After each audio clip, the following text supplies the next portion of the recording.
स्थितियों की ये आवश्यकता है। तो आपके इस रामनगर आर्य समाज में पिछले 7 दिन से ये बड़ा ही सुंदर कार्यक्रम चल रहा है। आप लाभान्वित हो रहे हैं। मैं अपनी बात को शुरू करने से पहले आपसे जुड़ूंगी। एक वेद मंत्र हम सभी मिलकर बोलेंगे, जिससे हमारा अपनी बात पर ध्यान एकाग्र होगा। उपासना का मंत्र बोलेंगे सभी मिलकर। ओम यः आत्मदा वरदा यस्य विश्व उपासते यस्य प्रशिशं यस्य देवः यस्य छाया अमृतं यस्य मृत्युः कस्मै देवाय हविषाविधे। ॐ शान्ति शान्ति शान्ति। रामनगर आर्य समाज के आदरणीय प्रधान श्री ओम प्रकाश चोटानी जी, आर्य समाज के मंत्री श्री राधाकृष्ण सोलंकी जी, कोषाध्यक्ष भगवान दास मनचंदा जी, यहाँ के वरिष्ठ उप प्रधान जवाहरलाल मनचंदा जी, उप प्रधान अजित गोगिया जी, उप मंत्री अशोक आहूजा जी, प्रचार मंत्री राजकुमार वशिष्ठ जी, श्री मनीष कुमार जी, श्री ओपी मनचंदा जी, श्री रमेश सेठी जी और आदरणीय बहन प्रधाना दयावंती आहूजा जी, कोषाध्यक्षा बहन शकुंतला मनचंदा जी, आदरणीय बहन आशा रानी मंत्राणी जी, मैं सभी का हार्दिक आभार।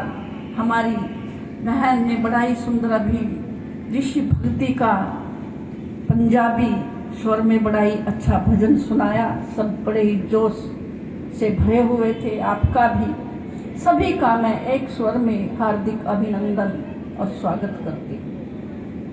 और सबसे पहले कहना चाहूँगी, धन्यवाद करना चाहूँगी आदरणीय ओम प्रकाश चोटानी जी का। उनका रुतबा बड़ा है। मैं पिछले 3 वर्ष से यहाँ आ रही हूँ। उनका रुतबा इतना बड़ा है कि आज हमने ये संध्याकालीन सभा पार्क में की है। पिछले 2 वर्षों तक उनके घर पे सभा होती थी। घर पे सभा का मतलब है व्यक्तिगत सभा हो जाना, और पार्क की सभा का मतलब है सार्वजनिक। तो उनकी तो व्यक्तिगत सभा में भी यहाँ से ज़्यादा भीड़ मैंने देखी है। जबकि कह देते हैं कि व्यक्तिगत कार्यक्रमों में लोग कम आते हैं, सार्वजनिक में अधिक आते हैं। तो उनके लिए जोरदार तालियां आप बजाइए। ये बहुत ही कर्मठ परिवार है। मैं इनकी कर्मठता को पिछले 3-4 वर्षों से देखती हूँ। बहुत ही इनकी सहधर्मिणी भी, उनकी सुपुत्री भी बैठी हुई है। आज मुझे अभी मिले थे आर्य सम्मेलन में उनके पुत्र और पुत्रवधू, पूरा परिवार इतना कर्मठ है। हमारे मंत्री जी भी, मतलब ये पूरी सभा, ये पूरी जो टीम है ना, बहुत ही अच्छा वर्क, इनके वर्क से मैं प्रभावित हूँ। बहुत ही वर्क अच्छा ये करते हैं। दूर दूर तक इनका प्रशंसा, चाहे सोशल मीडिया से हो चाहे व्यक्तिगत हो, ये बिल्कुल प्रशंसा के योग्य है। तो इनका आभार है, धन्यवाद है। बहुत ही अच्छा कार्यक्रम प्रति वर्ष आप करते हो। महिलाओं के विषय में आज एक चर्चा हम लेकर उपस्थित हुए हैं। देखिए, महिलाओं का जो भारतवर्ष का युग रहा है, ये स्वर्णिम युग रहा है। कैसा युग रहा है? स्वर्णिम युग। अगर हम वेद उठाकर उनके भाष्यों को पढ़ते हैं, वेद की मंत्रणाओं को हम देखते हैं, तो वहां पर जिस प्रकार ऋषि दृष्टा वेद मंत्रों के हुए हैं, उसी प्रकार ऋषिकाएं भी वेद मंत्रों की दृष्टा हुई है। जिस प्रकार ऋषियों ने वेदों को अपने हृदय पटल में दृष्टगत किया है, उसी प्रकार स्त्रियों ने भी इन मंत्रों का अपने हृदय पटल में दृष्टिगत किया है। लेकिन कालांतर में ऐसी परिस्थितियां आई, आप सभी जानते हैं, ऐसी परिस्थितियां आती चली गई कि ये स्त्री अपने स्थान से निम्न स्थान अधोगति को प्राप्त होती चली गई। इसका एक बहुत बड़ा कारण रहा है।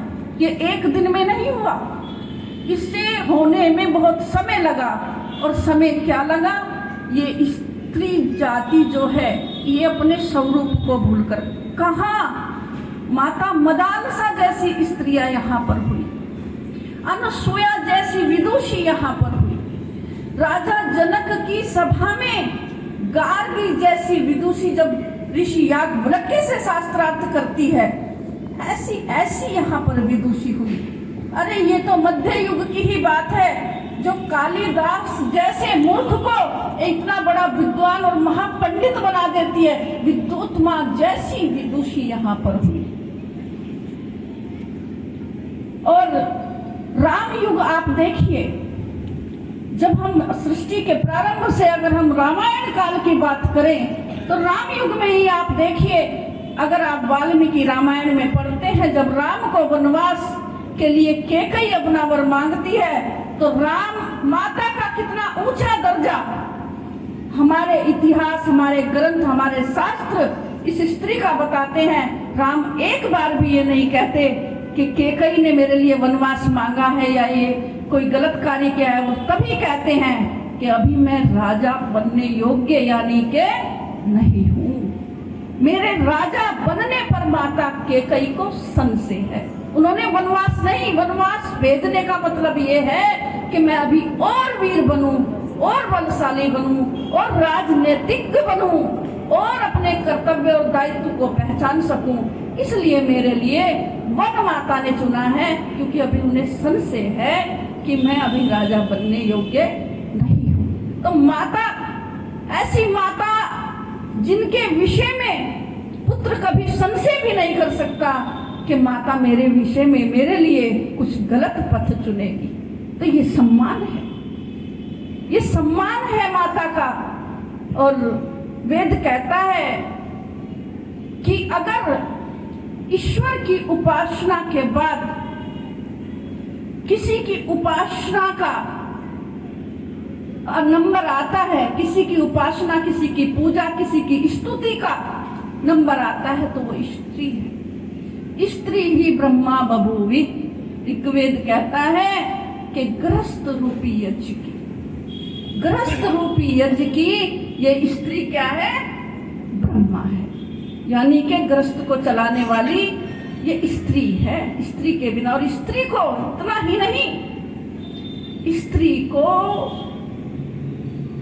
राष्ट्र की, जैसे हम ओम ध्वजा को पूजते हैं, ओम ध्वजा को लहराते हैं, ओम ध्वजा को नमन करते हैं, तो इस स्त्री को भी गृहस्थ, परिवार, समाज और राष्ट्र की ध्वजा वेद बताता है। और ऐसा ही नहीं है, बड़े बड़े त्याग और बलिदान इस स्त्री ने किए हैं, दिए हैं। हम भूल नहीं सकते। सावित्री की कहानी आप सबने पढ़ी हो। हाड़ा रानी को हम इतिहास में कैसे भूल सकते हैं, जो पति धर्म को उसके कर्तव्य के आड़े आते हुए देखकर जो थाल में अपनी गर्दन को कलम करके अपने पति के पास भिजवा देती है कि मैं कहीं उनके कर्तव्य में, अपने पति के कर्तव्य में कहीं आड़े तो नहीं आ रही। वो उस बहादुरी से, उस निष्ठा से उस युद्ध को नहीं लड़ेगा, क्योंकि उसके पति रतन सिंह के हृदय में यही रहेगा कि घर पर मेरी नवविवाहिता पत्नी है। तो हाड़ा रानी अपना सिर काटकर थाल में पति के पास भिजवा देती है। कैसे भूल सकते हैं ऐसी वीरांगनाओं को हम। और माता पन्नाधार, देखिए त्याग की प्रतिमूर्ति। कौन मृत्यु शैया पर उदयपुर की रक्षा के लिए, उस राजकुमार को बचाने के लिए अपने नन्हे से लाल को मृत्यु शैया पर एक तलवार से कटने के लिए कपड़ा उड़ाकर लिटा देती है। भूल सकते हो उस त्याग को? ये भारतवर्ष की भारतवर्ष की मिट्टी में पैदा होने वाली ऐसी ऐसी नारियां हुई हैं, आज हम अपने अस्तित्व को भूले पड़े हैं। ऐसी ऐसी नारियां यहाँ पर पैदा हुई है। माता मदालसा जिसने ऐसे पुत्रों का निर्माण किया कि शुद्धव सो बुद्धव सो, जैसा चाहा वैसा बना दिया। तेन तक्तेन भुंजिता मागध शुद्धनम। उनके पुत्र किसी राज में, पाट में, किसी भी ऐश्वर्य में, किसी भी धन में, किसी भी भौतिकता में लिप्त ही नहीं थे। ये भारतवर्ष की मिट्टी है। यहाँ महर्षि दयानंद स्वामी, महर्षि दयानंद सरस्वती जी संस्कार विधि में लिखते हैं कि यहाँ पर संस्कारों का परिमार्जन गर्भ से शुरू हो जाता है। गर्भ से, मेरी माता, संस्कारों का परिमार्जन गर्भ से शुरू हो जाता है। सब जगह जब बच्चे का जन्म हो जाता है तो बच्चे के जन्म के बाद उसको व्यवहार सिखाया जाता है, लेकिन यहाँ गर्भ में शिशु के आते ही उसके संस्कार शुरू हो जाते हैं। हमारे 6 संस्कार तो जन्म लेते लेते ही पूर्ण हो जाते हैं। तो ये भारतवर्ष का संस्कृति रही है, ये इस आर्यवर्त की संस्कृति रही है।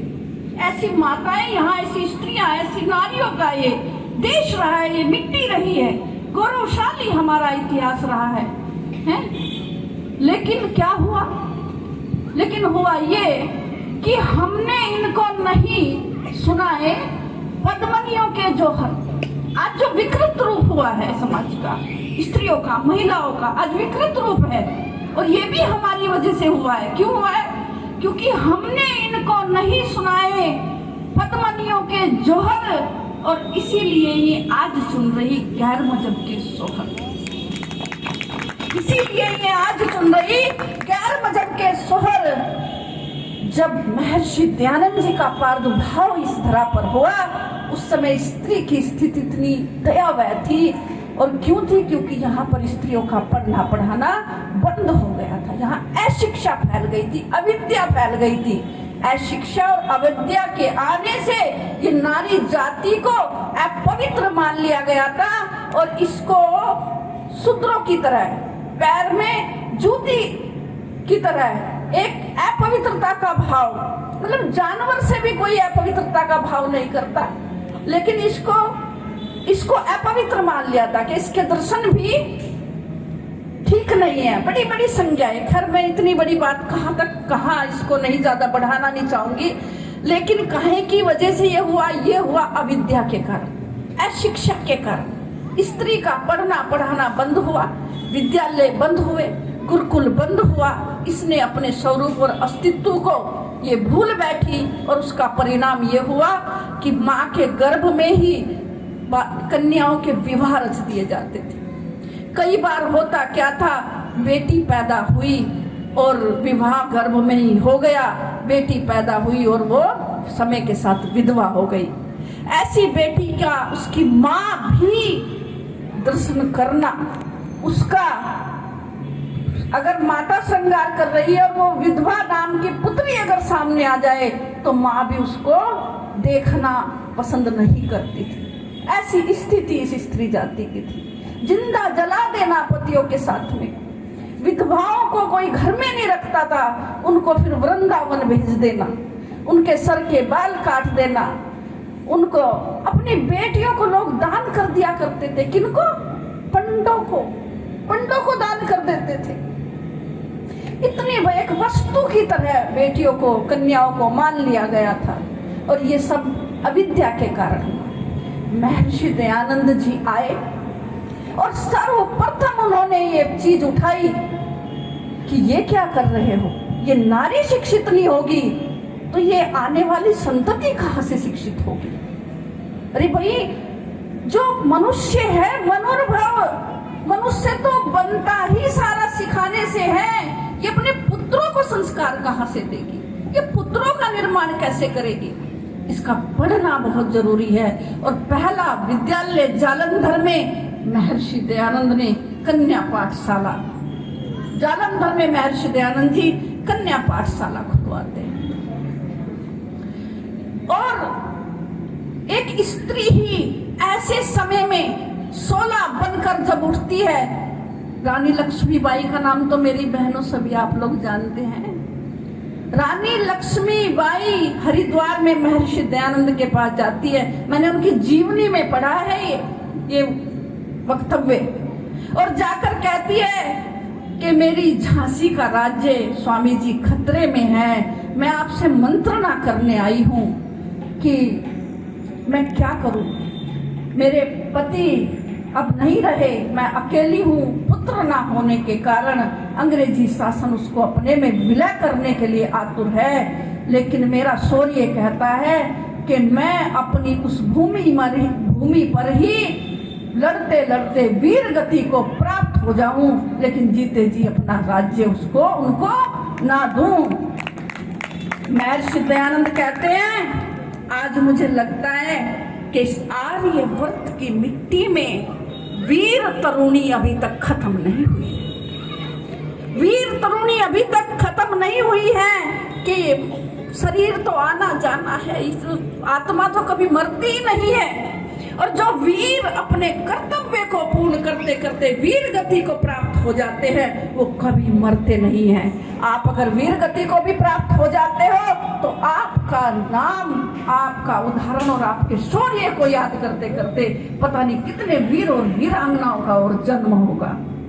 ऐसी ताकत, ऐसा शौर्य झांसी की रानी के अंदर वो महर्षि दयानंद जी भर देते हैं। और ये 1857 की पहली क्रांति उभर कर आती है, जो झांसी की रानी ने इतना बड़ा इतिहास रचा, और उसके बाद अनगिनत क्रांतिकारी इस भारत धरा पर आए, और उसी समय में ये भारत देश आजाद हुआ। कितना बड़ा ऋण है उस स्वामी दयानंद का, गिनाए नहीं जा सकते। 10-15 मिनट के समय में हम 10-5 दिन बैठकर भी चर्चा करें जब भी कम पड़ जाएगी। लेकिन एक छोटी सी कृति मैंने अपनी बहनों के लिए लिखी है, उसको कहकर अपनी बात को पूर्ण कर रही हूँ। महर्षि दयानंद का उपकार कितना रहा इस नारी जाति पर। मेरी बहनों, कोई अबला समझता था, कोई शुद्रा समझता था, कोई अबला समझता था, कोई शुद्रा समझता था, मगर नारी की व्यथा को बस दयानंद समझता था, मगर नारी की व्यथा को बस दयानंद समझता था।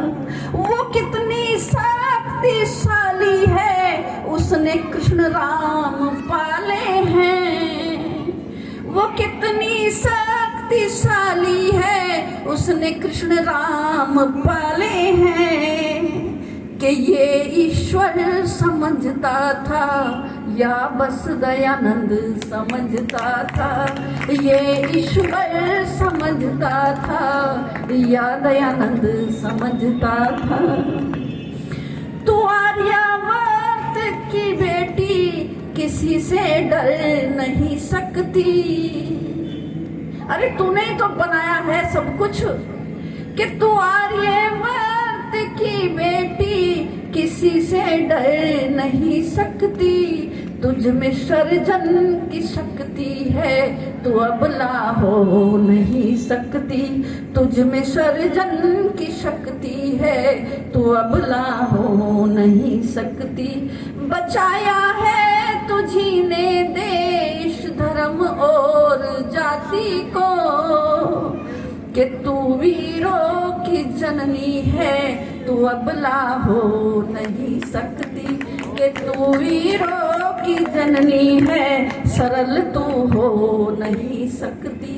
और कुछ कम कर रही हूं मैं इसको, समय को देखते हुए अंतिम पंक्ति बस बोल रही हूं कि अब ऋषिवर के सपनों को तुम्हें साकार करना है, कि अब ऋषिवर के सपनों को तुम्हें साकार करना है। अपने कर्तव्य को नारी तुझे ढंग से समझना है, अपने कर्तव्य को नारी तुझे ढंग से समझना है। करो धारण करो धारण संस्कार धैर्य और लज्जा को, करो धारण संस्कार धैर्य और लज्जा को। यही उपदेश ये सविता दे रही सबको, यही उपदेश ये सविता दे रही सबको। देखिए, हमें संस्कारों को धारण करना होगा। ऋषि वर्ग के सपनों को अगर साकार करना है तो हमें अकड़कर ये नहीं कि मैं तो पुरुषों के समान हूँ। मेरी बहनों, समान नहीं हो तुम पुरुषों से ऊंची हो, तुम्हारा स्थान पुरुषों से ऊपर है। तुम समान के चक्कर में कहाँ पड़ी हो? अरे ईश्वर के बाद तुम्हारा ही तो स्थान है, तो तुम समान नहीं हो, तुम उससे ऊंची हो। जरा अपने पद को पहचानो और अपने संस्कारों की बलि चढ़ाकर ये वाद विवाद में मत फंसो, क्योंकि जितने पेड़ पे फल होते हैं ना, वो उतना नम्र हो जाता है। तुम दयाशील हो, तुम क्षमाशील हो, अपने अंदर संस्कार, दया, समर्पण और स्वाभिमान, ये 4 गुण कभी त्यागने नहीं है। अपने कर्तव्य को समझो, अपने परिवार को, अपने राष्ट्र को वही स्वरूप दो जो इस नारी का था, जो ये नारी देती थी। और अपने संस्कारों को कभी नहीं छोड़ना है। आपके संस्कार बचेंगे तो संतति बचेगी। संतति आपके हाथों में है, यही मेरा निवेदन है। इसी के साथ मैं अपनी बात को पूर्ण करती हूँ। इति ओम।